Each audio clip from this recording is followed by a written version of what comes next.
We had a conference with real property negotiators, and we have nothing to report. Roll call. Councilmember Barnes. Here. Councilmember Turner. Here. Councilmember Spur. Present. Councilmember Parlett. Here. And Mayor Matina. Here. Pledge of Allegiance. Kelly, will you lead us tonight? Ready, begin. I pledge allegiance to the flag of the United States of America and to the republic for which it stands, one nation, under God, indivisible, with liberty and justice for all.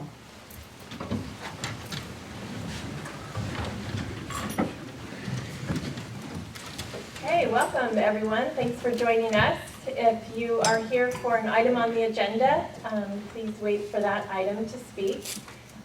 We have forms up front if you'd like to talk to us about something that's not on the agenda. Next item is acceptance of the agenda. Madam Mayor, I'll make a motion to accept the agenda as listed. Second. We have a motion and a second. All those in favor? Aye. Aye. Opposed? Motion carries. Next is our consent agenda. Did we miss something? No. Okay. Sorry. Ordinances, waive the reading except by title. Approve the minutes for the regular city council meeting of January 17th, 2017. Approve the warrant register of January 25th, 2017. Approve the application with staff recommendations for the Quagga Muscle Outreach Program at events at Library Park throughout the summer. And approve an application with staff recommendations for the annual Memorial Day Parade to be held May 27th, 2017. And approve the application with staff recommendations for the annual Oktoberfest event to be held October 7th, 2017. Does anyone want to pull anything to talk about? Well, I did have just one question about the Oktoberfest.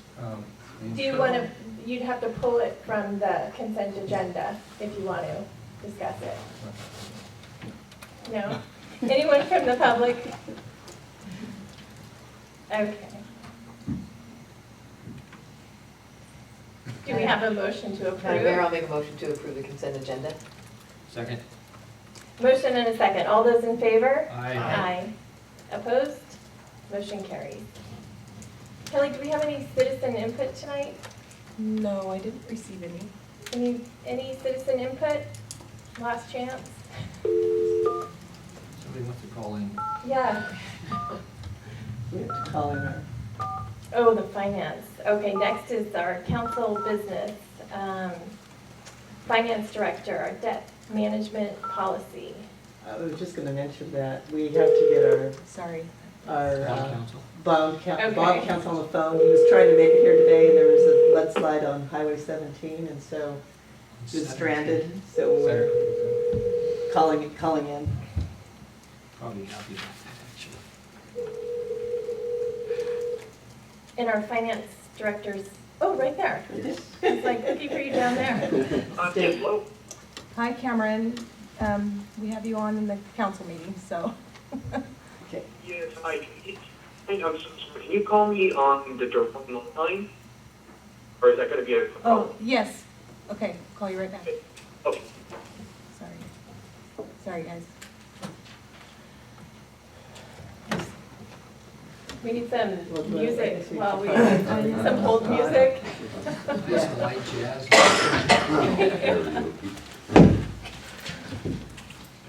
Which my wife hates.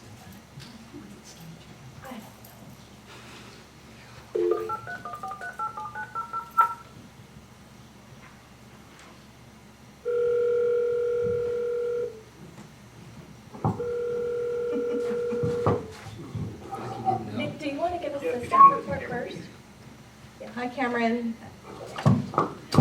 Okay, we're going to get started here on your first agenda item, the debt management policy, and I'm going to let Nick start off. Yeah. Great. Yeah, so to introduce the debt management policies, everybody's well aware the city, maintains various issues of debt, bonded debt, loans, leases. In so far in 16-17, the city has refinanced several pieces of that debt to result in significant interest savings for the city. And effective January 1st, 2017, issuers must certify on a report of proposed debt issuance that they have adopted a local debt policy and procedure, and that's why we've created this debt management policy. So the finance team has been working on this policy to meet the legislative requirements. Government Code Section 8855I requires any issuer of public debt to provide to the California Debt and Investment Advisory Commission no later than 30 days prior to the sale of any debt issue, a report on the proposed issuance. So that legislative requirement is why we've been working on this debt management policy. That, and it's good business practice to have policies like this in place. And so that's why it's being brought forward today. So, Cameron, did you want to add anything to that? No, well, I would just add, I guess, that there's been a big push in the industry over the last couple of years in particular from Standard & Poor's and Moody's in their rating criteria, actually, where they calculate and come up with credit scores for issuers. It's actually written into their criteria now that there's extra points that are given to issuers with a debt management policy. So I would, just tag along with what Nick was saying about good business practice. It's also prudent fiscal management practice as well. So, but everything else I think Nick covered. Yeah, so my big thing was, if this is such a big deal, why weren't we doing it before? But I think Cameron just hit on that. It's like extra points on the ratings. Better ratings give you lower interest, so it's something that we're doing now to make our portfolio more attractive to all of those that we would go out, whether it's in California or out of the state, for lower interest rates. So it's just something that's standard policy that we need to work into. And you probably borrowed this or stole it or whatever, the boilerplate from someplace that's got it all figured out, and so it's like really solid. Thank you. Yeah, actually, our financial advisors helped us with this. Thank you, Cameron. Any other questions or comments? No? Anyone from the public? This is the good stuff. Come on. All right. Well, we have a suggested motion if you want to move forward. Madam Mayor, I move to adopt the proposed joint resolution of the City Council of the City of Lakeport and the Board of the Directors of the Lakeport Municipal Sewer District, Municipal Financing Agency of Lakeport, and the successor agency to the Redevelopment Agency of the City of Lakeport approving the City of Lakeport debt management policy. Second. We have a motion and a second. All those in favor? Aye. Opposed? Motion carries. Okay, so next we have authorization and direction to proceed with the refunding of the outstanding Series 1993 limited obligation improvement bonds. Nick?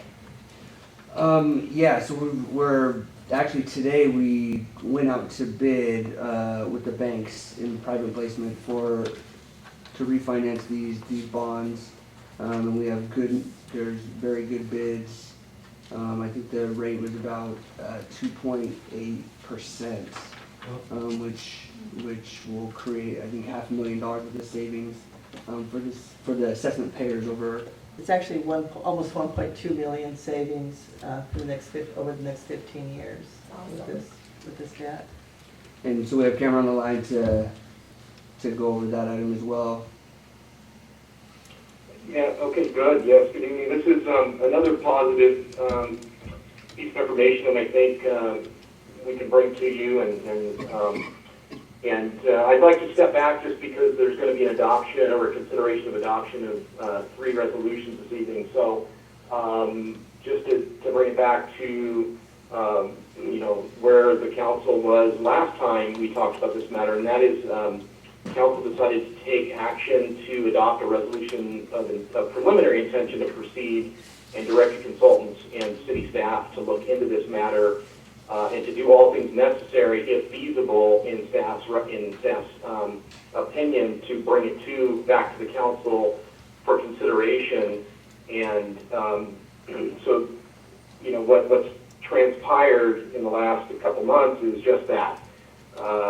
You know, looking at all the structuring options that are available, mainly it boils down to two different type techniques that are typically employed by municipalities when they go out for a debt issuance. And, you know, I know council's experience, but I think for the benefit of the audiences, one of the methods is through what's known as a publicly offered, you know, basis, and the other is through a private placement of the transaction. And so the real difference is on a publicly offered basis, there are more documents that are needed, there's more consultants that are needed, a trustee is needed, a large bank to intermediate all the funds and accounting, excuse me, and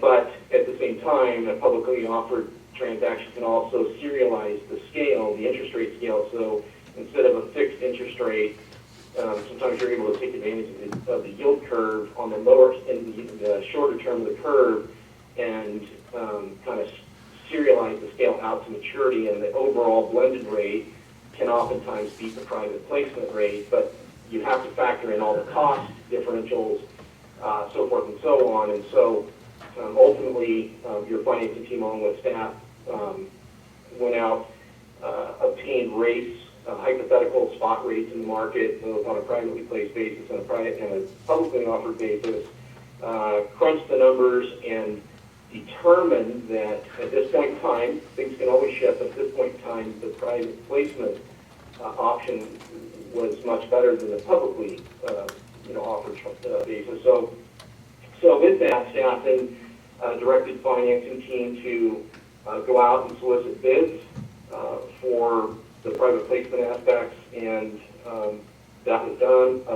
Comprehensive bid sheet was put out to approximately 13, it might be 12 banks, approximately 12 banks. There was great response. Some of the banks just simply took a pass. A couple of them just took a pass. They were busy, or there was some concern about some delinquencies on this, but most of the banks that were savvy, that are really aggressive in the market, all put bids in. And that's not always the case with land secured financing, because they are a very complex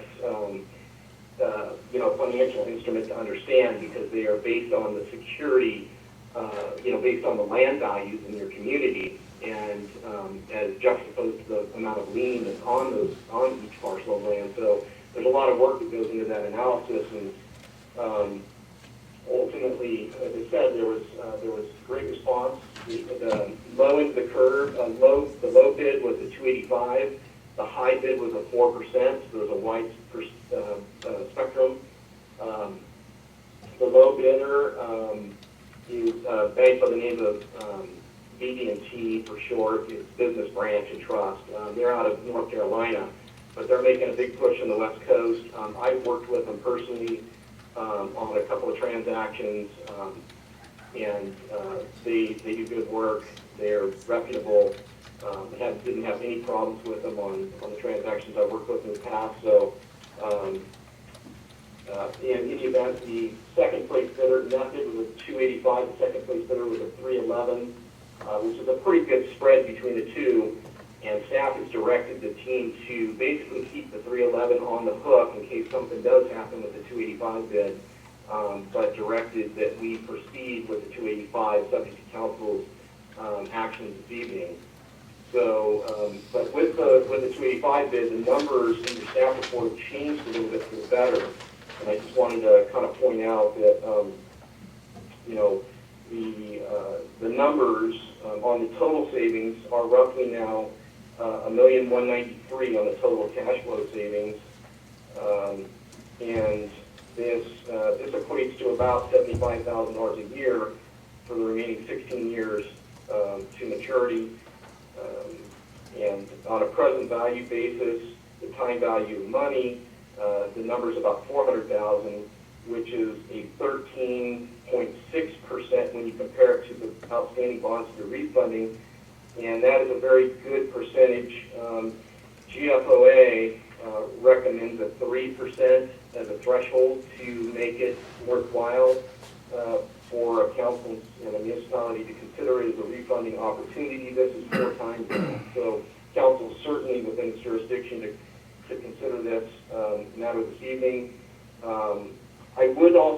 mean, those are the numbers. I think, obviously, we're going to open this up for discussion, but while I have you here, I just wanted to mention that there are 3 tests that need to be made, also from a jurisdictional aspect for council to consider, and they were all met.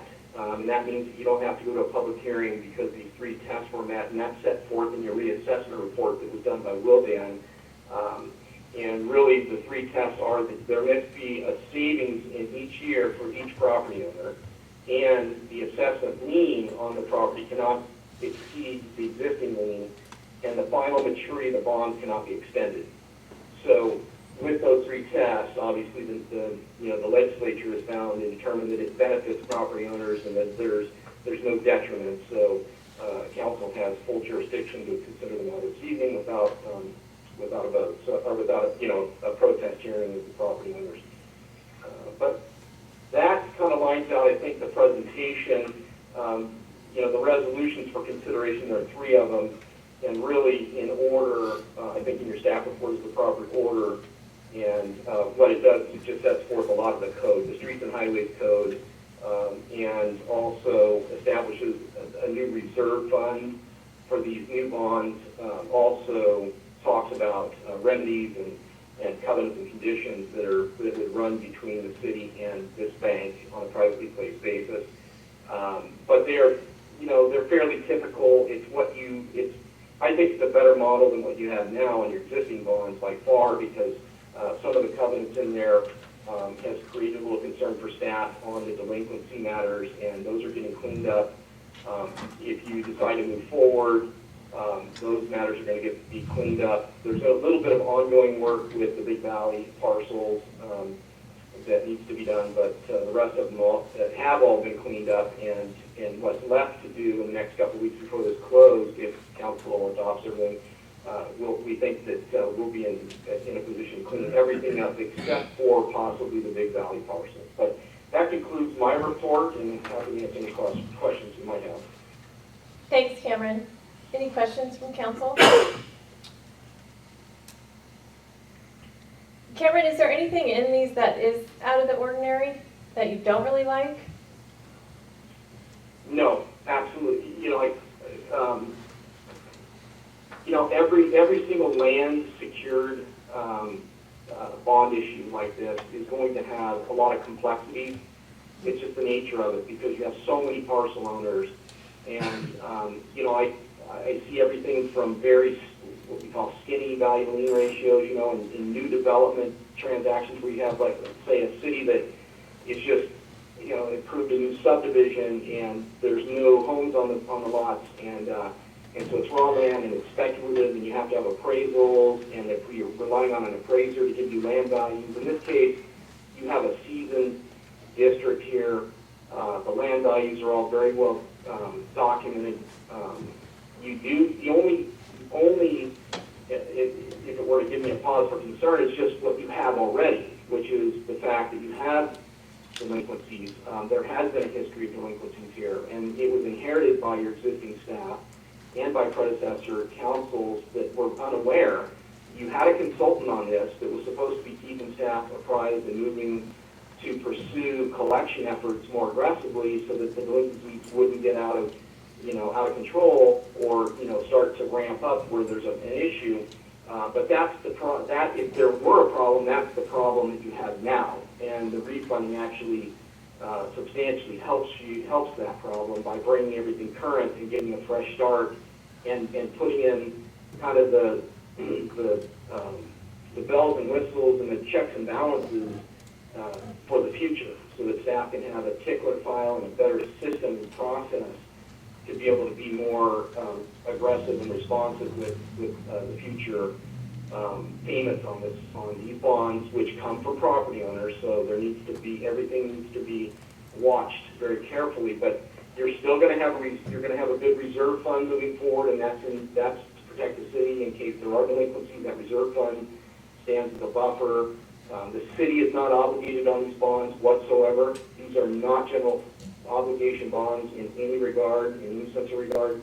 They are solely what's called in the law limited obligation improvement bonds, which has a very specific connotation, meaning that they're land secured and there's nothing that is due an owing from the city other than the promise to kind of follow through to collect payments and do what's necessary to get those payments collected. Okay, great. So Cameron, the BB&T bank at the 2.8, and then the next bank that you're saying you're going to keep on the hook, what kind of potential danger do we have of losing BB&T and possibly going to the 3.11 and then the 40% jump to the high? What is the risk there? Or what are we looking for to happen that we could have to go up to 3.11? We're just being hyper vigilant, I think is the short answer, is that, it wouldn't be prudent for us to just dismiss all the other bids. I mean, I could probably name a lot of, potential, problems that could come up, but the reality is they're very, the risk of them actually materializing is very minor. So I just look at it as, you never know, until their counsel, this bank, all banks on these are going to have a counsel of their own, look through all the documents. And we sent them all the documents, by the way. We sent them everything that's in front of the council tonight. But their legal counsel is going to take probably a little closer look. And in my experience in history, with any kind of transactions, until all the lawyers really sit down at the table and start scrutinizing, you just never know. They might have something that just gives us, they might request something that ultimately, the city staff is just going to say, no, that's not what council approved, and we don't want to delay the matter. Or maybe we do. Maybe council says, okay, that's worth bringing it back. I mean, your staff says that's worth bringing it back to council if it's material enough that requires that. But really, it's just a matter of prudence to keep the second place bid in line until we make sure that this is all the way vetted. It has gone through credit committee, but it's just, as I said, things can happen, and we just want to make sure that you're protected in case it does. Thank you. Mayor Martinez, I just wanted to explain for everybody that's out there that what we're refinancing is actually the CLMSD, our sewer bond that we had for all the properties that were in that sewer assessment. So the benefit, the city has a couple of small properties, and the benefit is to hardly any to the city, it's to all the property owners that have that sewer assessment that will be getting a lower rate on their sewer bill for this. So I just wanted to clarify that this is what this was all about. And so. Anyway, Will this help the property owner, yes. Victorian Village? Where Yes. is he? He's not here. He was at the store yesterday. I'm surprised he's not here It will. with the 50 Okay. lots when he only has 3. Yeah. Okay, anyone from the public? Nope. Okay, there's no other discussion. We have 3 motions.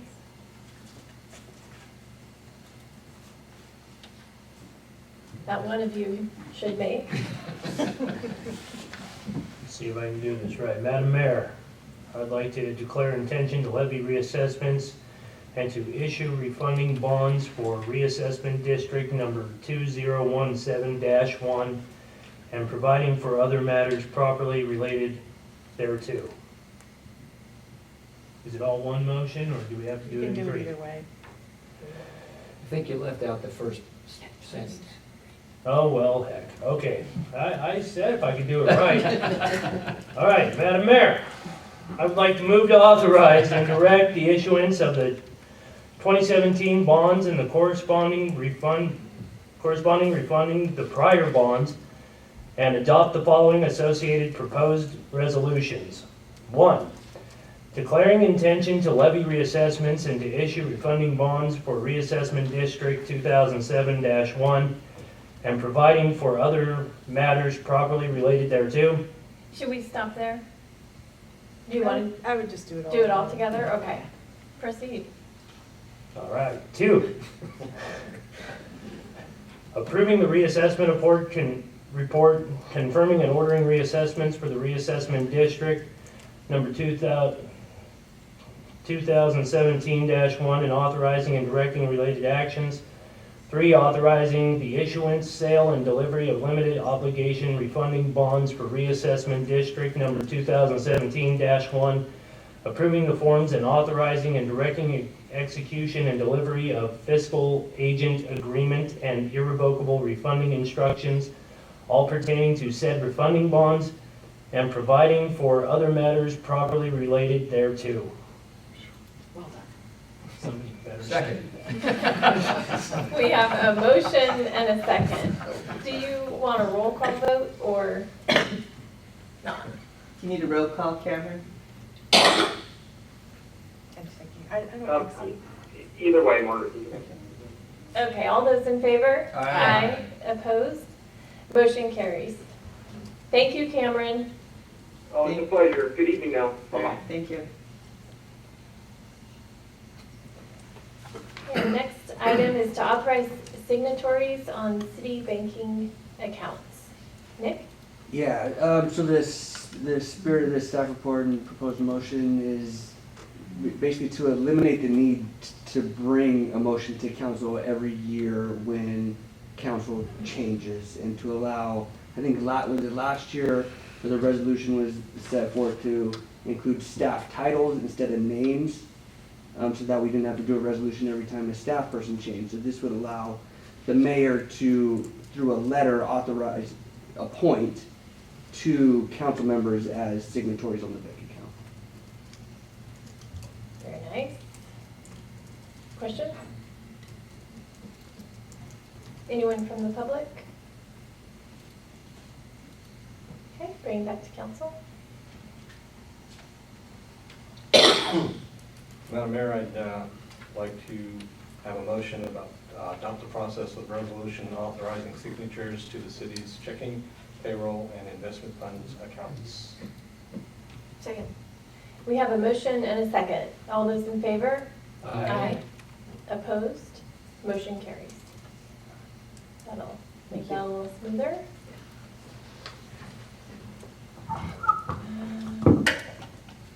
Okay, next we have our Administrative Services Director, a classification update for mechanic's position.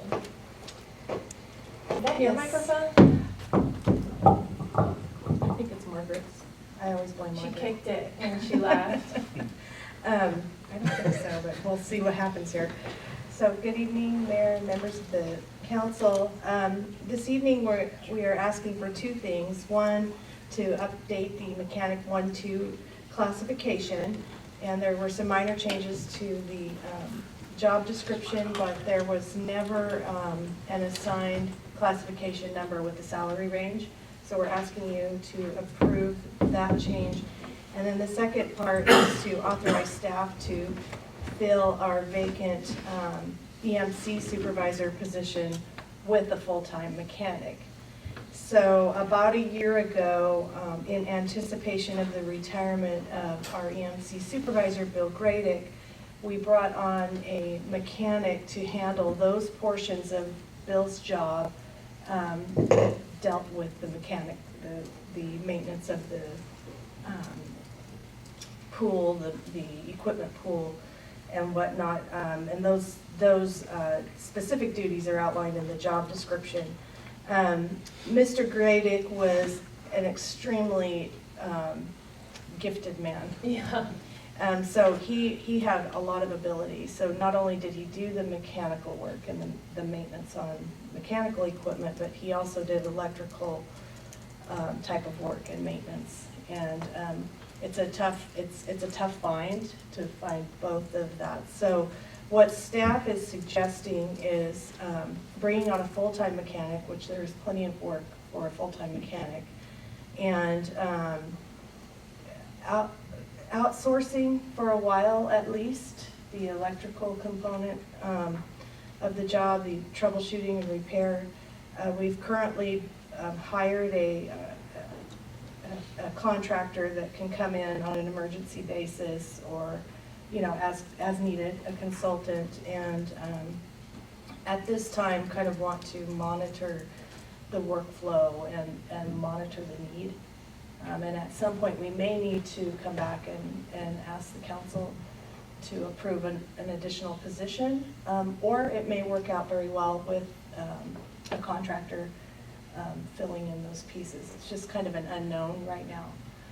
So the suggested motion is in the staff report.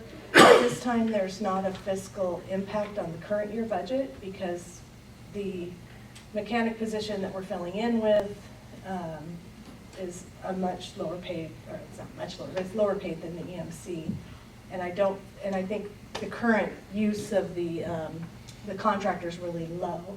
So I think for this fiscal year, we haven't asked for any kind of budget amendment, but that could just want to let you know that could change, for next year as we assess the situation.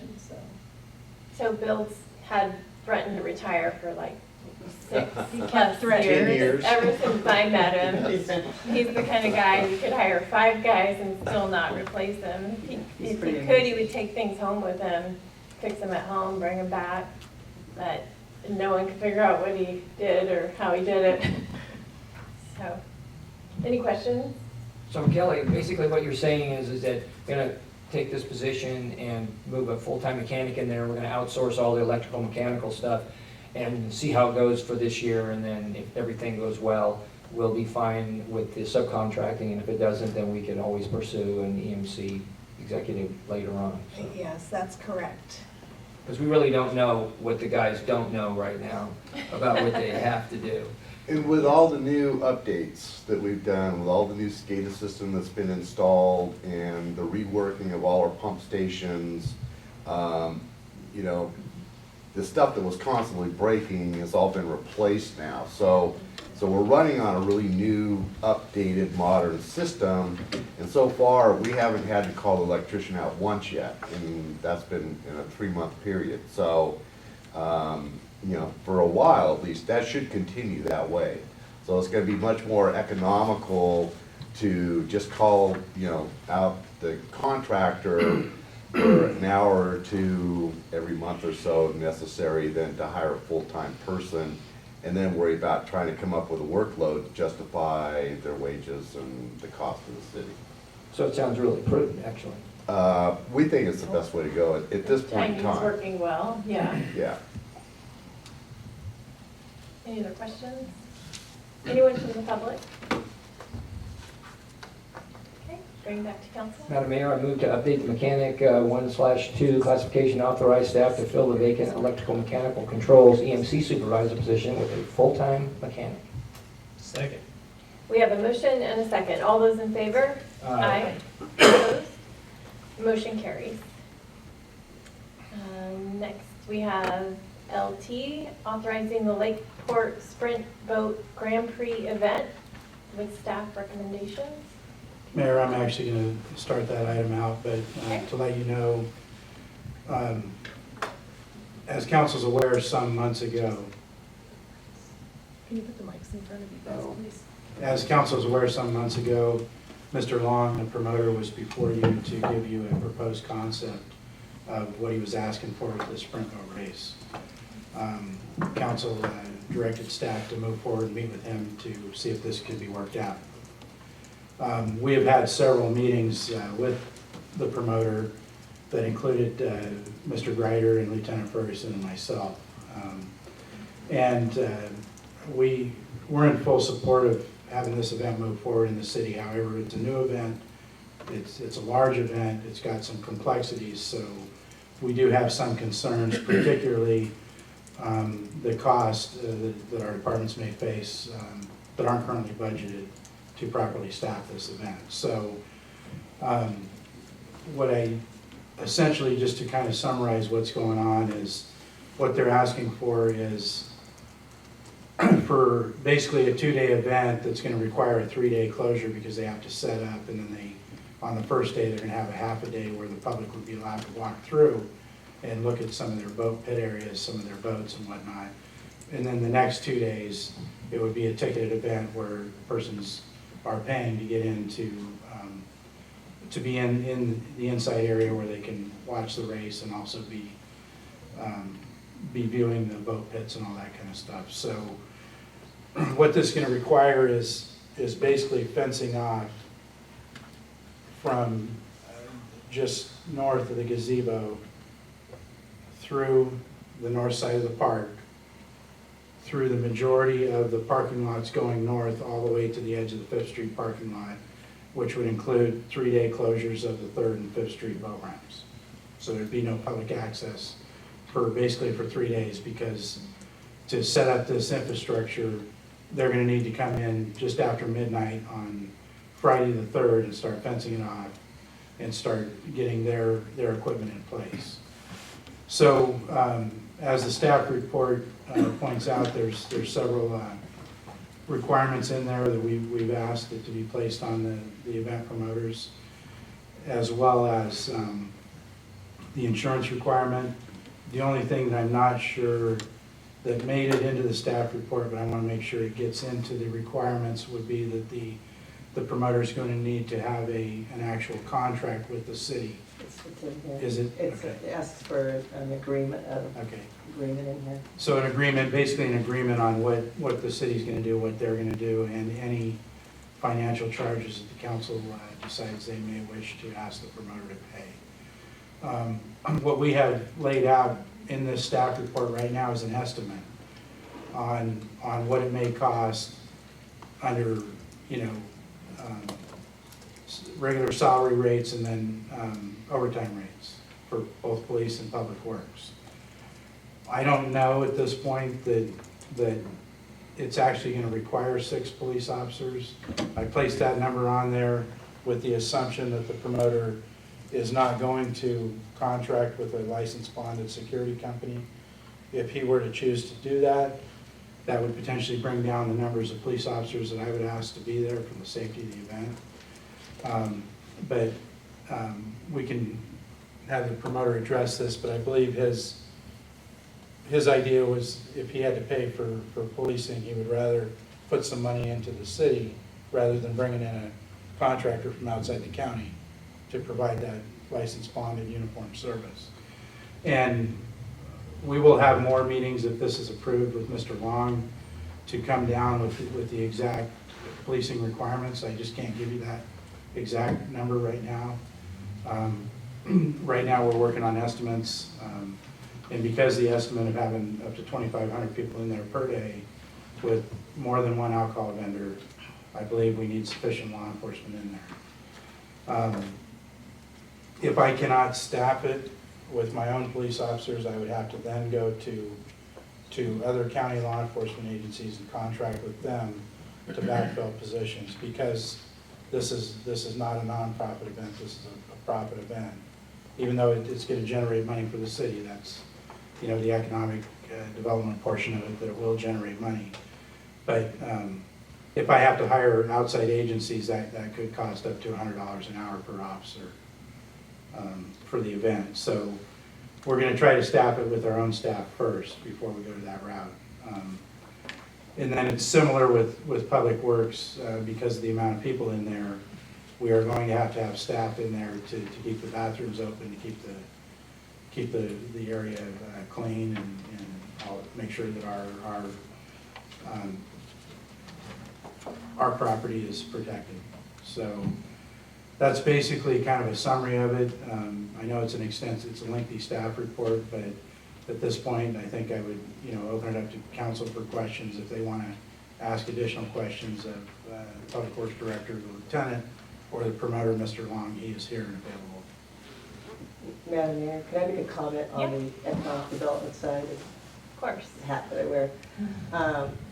Normally on a nonprofit, as Brad mentioned, we haven't been charging police to do stuff. And I know this is a for-profit, but it's the first year that they're going to be putting this on. I know that this is an event that has been very desirable from council and mentioned to bring that back. We spent a lot of money to bring festivals here for economic development purposes. So I would like to have the council consider some type of, work out something on some of the rates with our police. If we're bringing anybody in from outside, I would say no, because we have to pay those rates to any outside agency that we bring in, but possibly not the totally weighted salary for the event, just to make sure this event is successful the first year and moving forward. So that's just my recommendation, wearing my economic development hat and spending funds to bring events and have, good things to happen here. So I just wanted to. Similar to like 4th of July, that nobody pays for all of the work that the city does, Correct. but it brings in a lot of. But there is nobody making profit on that either, and this one there is, so There is there's a difference why we So- would be charging. Okay. But I would just, they've asked for if there's any kind of break we could do, and I would recommend some type of So assistance with that. what you're saying then is that I calculated the low for public works and police at about 65 and the high at 89. And since it's a for-profit, then we should not have to fork out the money for that. But what you're recommending is that we give them some kind of break on the deal so that they can afford to make money, so that they can come back again and do the same thing while we are enjoying the benefits of all the people coming to town. And when I first saw this, the first thing I thought of is, we have a lot of these events that go out and it costs us $3,000, $4,000, $5,000, and I'm going, wow, is that really going to return $5,000? I mean, I'm the business guy that really look. We're going to get $5,000 worth of value out of something that could happen that's not all that great. Well, when I thought about it, I brought up to myself the fireworks thing. I mean, what is it, like $25,000 or something for? It's about 17,000. 17,000, yeah. Because it seems like it's, okay, so $17,000 and it's a one-day thing. So I was looking at it and saying, it's an investment in the community, but since it is a for-profit, I think that the idea of compensating, going back and sharing some of the cost, I think would be something that we want to get this going, want to get them to come back. We'd like to go back to the old days. I remember being on 3rd Street, I was there for, eons, when we had boat races going on and on and on. It was a big thing, and there was thousands of people there, week after week, when they did show up here. So I agree with that, but I do agree that since it is for profit, that they don't get a free pass. So the amount of money is something that we can discuss. Did you want to say? Just really quickly, to Councilmember Parlay, on the costs associated with public works and police, I think when you initially looked at that, you added to come in with a 9,000 roughly figure for police. In essence, what it is, it gives you a low end for a basic standard 6 officers for those days would give you that rate. And if we had to use 6 overtime rate officers, in other words, if none of our officers working were on regular time and they were all overtime, that would be a rate for that. So you ultimately would just take one of those 2, whichever one works, would be your total for police. Actually, I took the low for the police and the low for public works. Okay. And then I took the high for police and high for public works to get worst and best case scenarios. But the chief said that we're not even sure we're going to need 6 cops because they may be a groomed crowd and they're really cool and they're not, they could send some guys home or whatever. So maybe even the worst case scenario is not all that bad. It could be even lower. But yeah, I did look at those 2.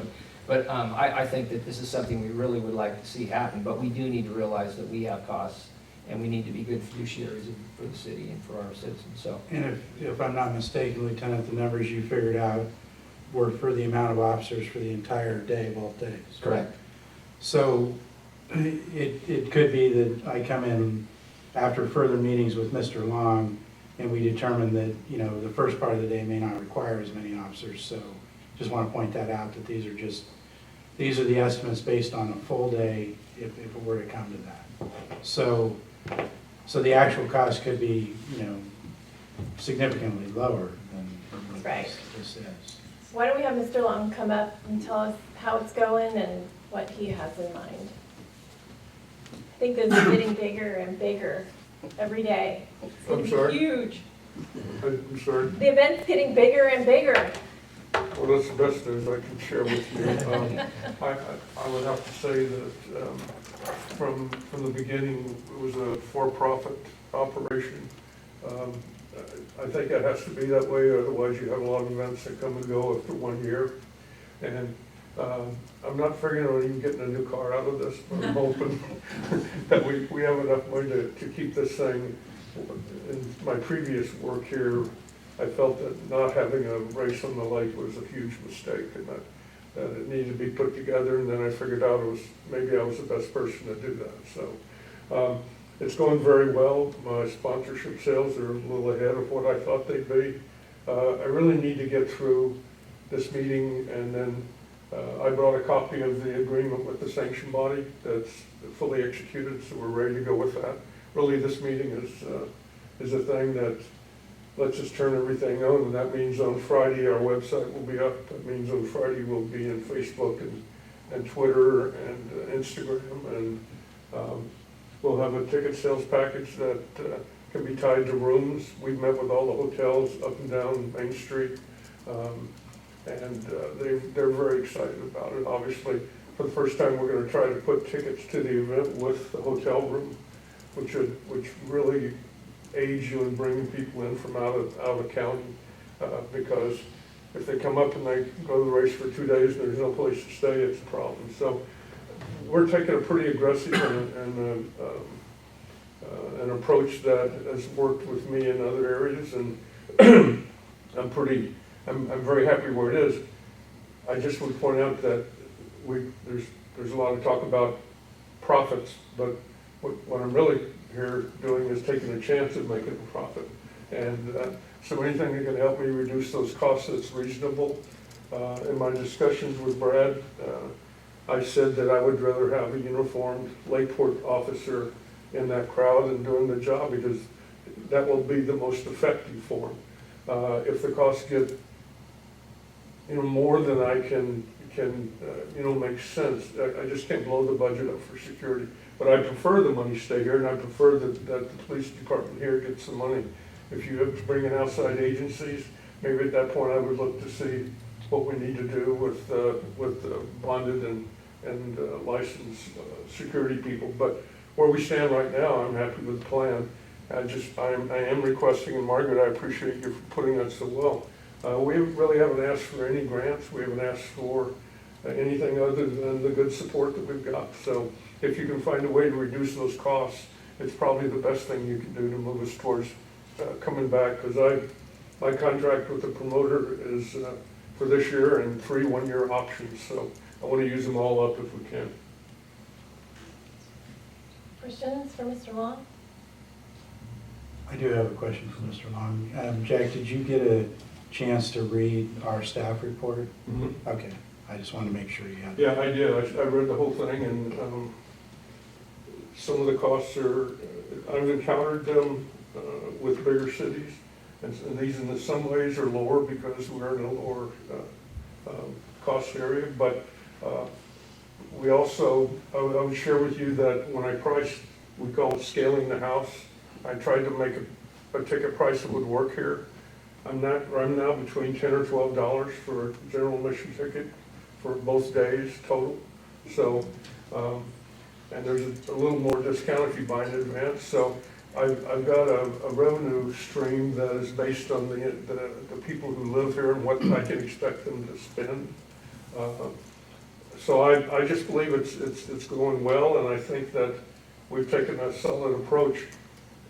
I don't want to be here 1 year, I want to be here a bunch of years. So whatever you could do, I'd appreciate it. And Whatever I appreciate it. aside from putting the costs aside, did you have any concerns with any of the other restrictions that we had proposed that the council look at? No, I think Taking the cost part out of it? Yeah, I understand.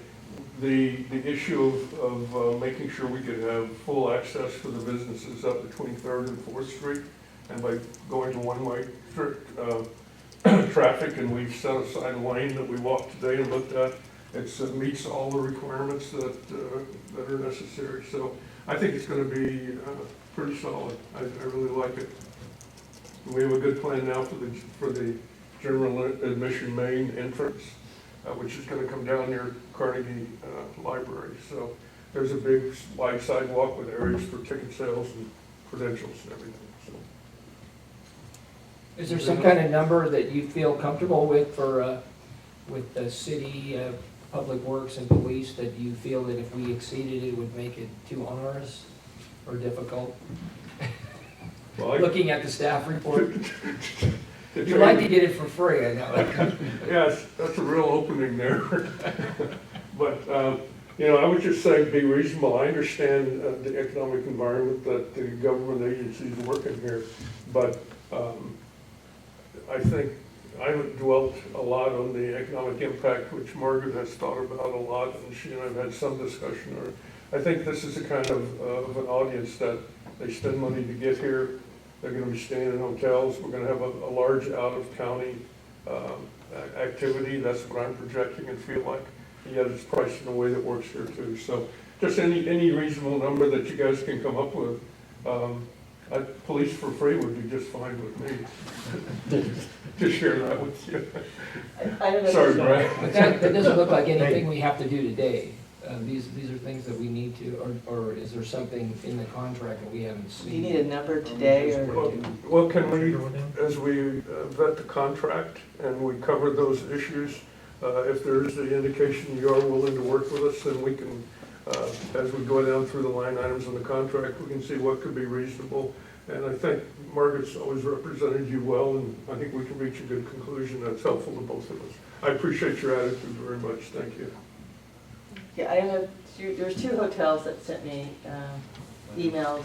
Okay, I didn't know if they'd gotten them or Oh, not, yeah. but they were very excited about the event and were asking for, I do have some more input there. We've, I started with Bank of America because they're directly involved with the 5th Street entrance, and they have two parking entrances. They were excited about it, and as long as it's a weekend, which it is, they're really all positive. They sound so good, I gave them a sponsorship proposal, so.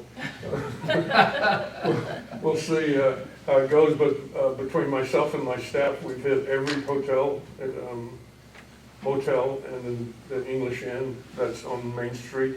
We've hit all the businesses. I think we've hit 14 total businesses that we've talked to. We haven't had one negative on the reaction to the event. It's as positive as we can make it, so. Okay, Yes, thank you. thank you very much. Anyone else from the public?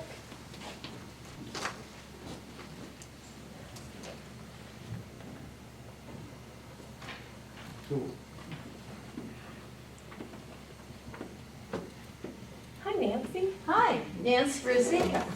Long time no see. Yeah. Haven't been into cell phone towers lately. They're hanging out in Kelseyville right now. Yeah. I know. Anyway, I had a thought while sitting here. You know, it takes money to make money for the city and our businesses here. I assume you audit the TOT funds, and it looks like this is a weekend that you could compare with TOT funds compared with last year. And what about taking your increase in TOT funds for hopefully increased occupancy of your lodging facilities and use it towards what is needed for the police protection? When you charge people from an event, that seems to keep out the drunks and the troublemakers. Food for thought. Great idea, thanks. We can pull those numbers, right? Anyone else? All right, Chief? I was just gonna comment, I agree that, that we could probably, in further meetings, get a better idea on this, so, maybe if council, directs staff to try to, work that all out with the agreement, then we can bring it back, as long as the event's approved and there's, direction that we just need to work that out with the promoter. So in other words, we don't have to decide No. tonight, but. I don't think you have to decide on what you're gonna, there's no set rule that you have to decide on any charges or anything like that. It's just, that's, You can give me direction to work with them. Right. If I could just add something there. One issue we've had is the short lead time I have. So as long as we can get on this and get it done soon. We'll be quick, Okay. promise. And if I could just get if I would feel comfortable if we could get a vote that, provided we reach agreement that's acceptable with staff, that we get approval to go forward, because I want to crank up all that social media and the website and do all that stuff, so I it think would be useful if we could do that. And all of that is waiting on the final approval of the contract with the discounts and everything for the law enforcement. All of, basically your advertising machine is waiting for us to tell you how much it's gonna cost you for us to police this. And the execution of the rest of the contract as well. My experience with both your staff and with Margaret have been very positive, and I don't doubt that could happen, but if we have to end up going to another 2 weeks or 3 weeks to get through this, I lose basically all of February. And right now it's when sponsorships, I don't have a lot of lead time because the budget's already set for this year. So particularly sponsorships and getting the word out that's really gonna happen, frankly, that's what's gonna work the best for the city too. No problem. Okay. So we just need to give staff an idea of how we want to see that out and then authorize the event to move forward. Well, the way I feel about it is that I think this, if this were a nonprofit, you know, I wouldn't even have any problem at all. I just don't believe that giving free passes to so-called profit entities is a good practice if we start doing that. So I'd like to kind of hold the line that we would charge something, and, you know, I don't have any problem with, you know, some kind of a discount based on what the actual numbers might be, say 50% of what the actual numbers might be, because it sounds like it's going to be a tremendous event. It's going to, something we want it to come back. We want you to be profitable. So something like that, I would feel very comfortable knowing that we spend $17,000 on the fireworks for like a 3-hour event. This is going on for days and days and days. It's going to pump a lot of money into the area. It's just the free pass thing is kind of hard for me to set a precedent where, well, you did it for the sprint boats, why can't you do it for us? And you got the cops running around for free and Public Works putting up barricades. I'm just not going to go for that. But I think being fair and right, I think Margaret, you know, I think you guys can work it out, nail down the stuff, and I mean, I would be fine with, you know, no more than 50% of what the best case scenario is, something like that, so they know approximately where they are. I just feel that this is really a good thing, and we really need to get it going, and we need to keep it coming back, and we need to make it profitable. 50% contingent on it being limited to in-house staff, correct? Yes, yeah.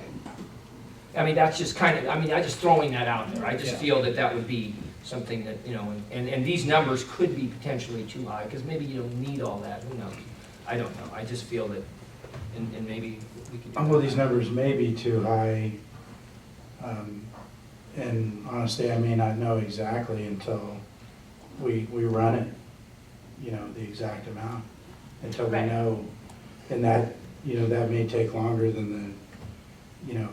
Well, that doesn't mean we can't give approval, I'm just saying that we give them, you know, we'll take whatever that amount is. He's coming back. And take 50% off of that, whatever that number is. But we need to let them loose and get them going, and then we'll deal with that later. Because this just says, move to authorize the Lakeport, you know, with staff recommendations. It doesn't say what the numbers are or anything like that. He needs to get going, and he needs to. Well, I mean, I think we're probably all confident that Chief and our city manager can work something out that's fair. I believe we can too, and I wanted to say that the numbers you're talking about are very encouraging to me, so I don't think we're gonna have a hard time. I would just say this, the first year is always the toughest, and because we're gonna err on the side of safety, security, and police, and for the fans and the people that are here are so important. But after the first year, we'll have real numbers, and if you're gonna help me a lot this year, let's see what we can do, and then next year I may not ask for more. I was just gonna make the same comment, we'll have a good debriefing after this first year and see where, you know, where we are. We're gonna do an exit survey. You to charge more next year, we'll talk about that too. That's cost control. One thing I noticed on here is, this is estimated for only the 2 full days that it's gonna be open. Are they not requesting any security on the half day? We don't believe that that's necessary on the half day. There's gonna be no alcohol served Okay. on the half day. All it's gonna be is members of the public are gonna be allowed to walk through. Okay. We feel that with no ticketed event, no actual race going, and no alcohol, we don't think we need to beef up the staffing. We'll send our regular patrol staff down there if we need to. So that's not an issue. Any other questions or comments? I'm pretty much right there with Councilmember Parlett.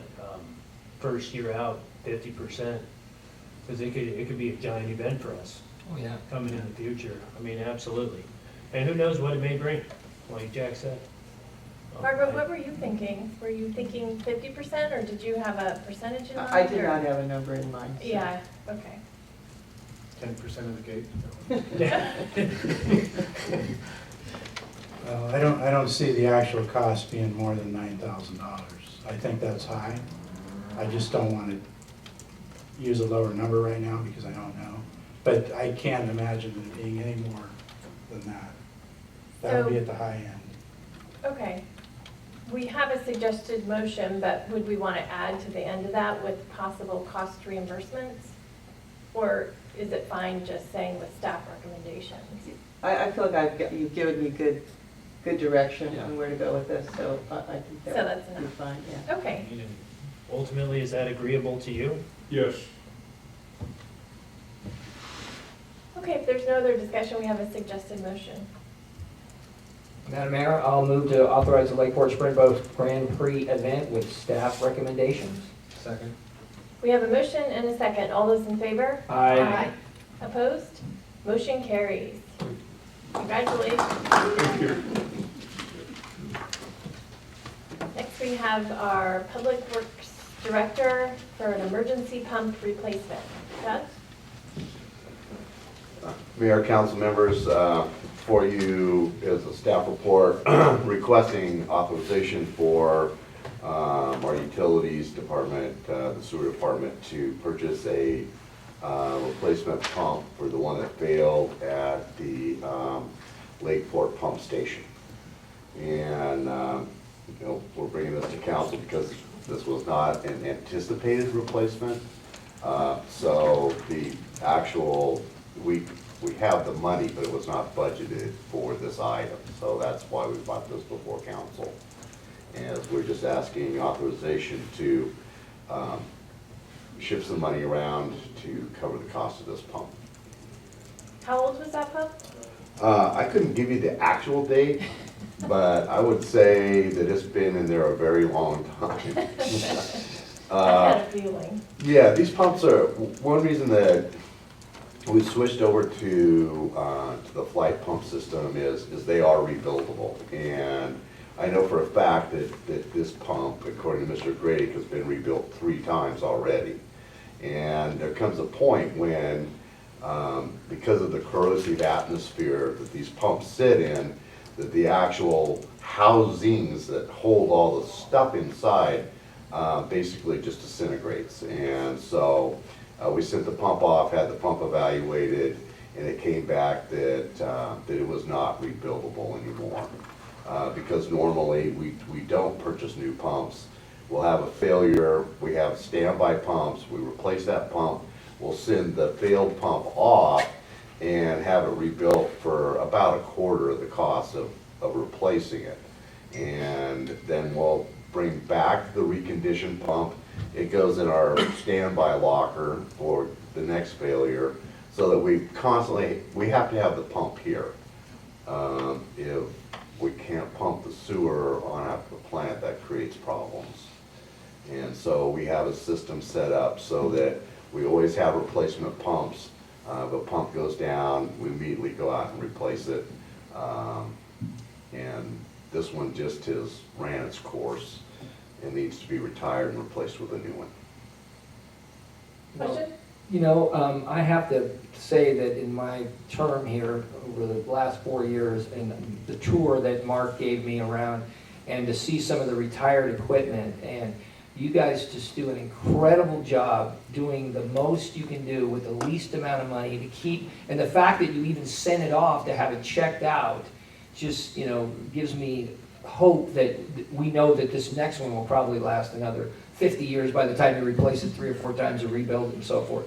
So I really feel good about the way you manage your resources and your pool of equipment. It's mind-boggling how well you guys do with such a limited budget. Thank you. Yes, I'm sure that we will all be retired by the time this particular pump needs to be replaced again. Even though it is very expensive. Any other questions? Anyone from the public? All right. suggested motion. Madam Mayor, I'd like to move to authorize the city manager or order designee to transfer funds and purchase the pump. Second. We have a motion and a second. All those in favor? Aye. Opposed? Motion carries. Woohoo, Thank you very done. much. You'll have a lot more time when you, now, do you do the rebuilding? No, we actually Send it out. send it off. It's a very entailed process because it has to be sealed. So that not only can nothing get in, but it can be an explosive atmosphere. So it's basically an explosion-proof pump. And yeah, we don't do that in our shop. All right, move on to reports, if any. Margaret? None at this time? Nick? At this time. Doug? The only thing I'm gonna say is that, in case council isn't aware, we're having some more severe weather predictions coming in. We're looking at the possibility of a 9.5 lake level, this weekend, which is. Oh, already this weekend? This weekend, which is a half a foot over flood stage. You know, Public Works, all branches of Public Works are doing everything we can to be prepared for that. But we just want to let you know, we're at that point now where our backups aren't gonna just flow out into the lake, and we're gonna start getting issues with the water actually coming back into our system because it can't get out. And so, just so that you're aware of that, we're probably gonna have some additional street flooding. We have some concerns with the Willow Point area with, you know, water intrusion into our sewer system. We're gonna be meeting, with the state and, the people, that have Willow Point tomorrow, to start being very proactive about making sure that, we secure our system so that we don't have the same issue we had 9 years ago, where we were trying to drain the lake through our sewer system. And created a lot of heartburn for the city, and it cost us a lot of money. So we're being very proactive on that. Just wanted to let you know that we're aware of it, and we're doing everything we can to make sure that we weather the storm the best we can. Yeah, I noticed some of the streets are already flooded down by Esplanade. Yeah, yes. Lieutenant? Nothing to report. Chief? Just quickly, I wanted to thank all the staff and council for all their comments and support over the past week and a half while I was away with my dad's passing, and thank my lieutenant for running the police department. So, thank you. Kelly? Yes, I just wanted to let the council know that we will be soliciting applications for the Measure Z Advisory Committee. So Okay. if you do know anybody that you think might be interested, the only requirement is that they be a Lakeport resident. And if you want to just send them my direction, we can give them an application. We'll have everything up on our website, and we'll probably be putting out a press release here by the end of the week, so. Will we get that emailed to us? Yeah, the press release you will see. Okay. Thanks, Kelly.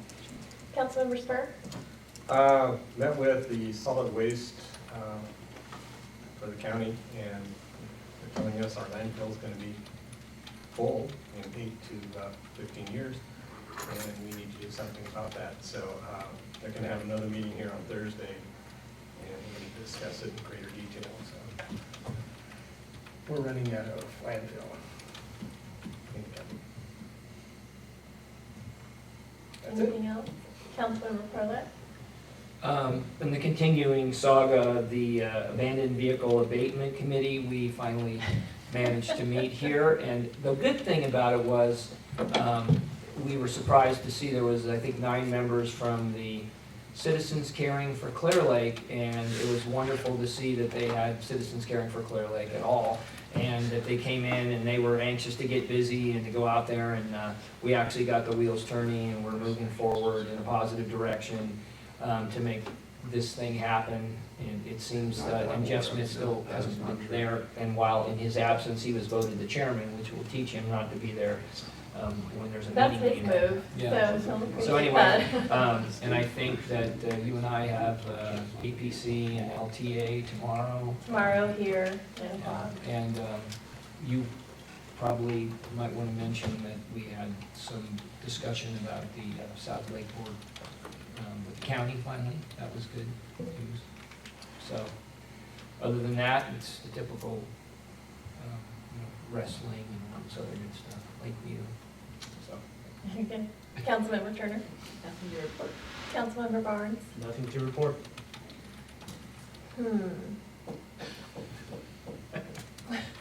Nothing to report. Thanks, everyone, for coming. Meeting adjourned. They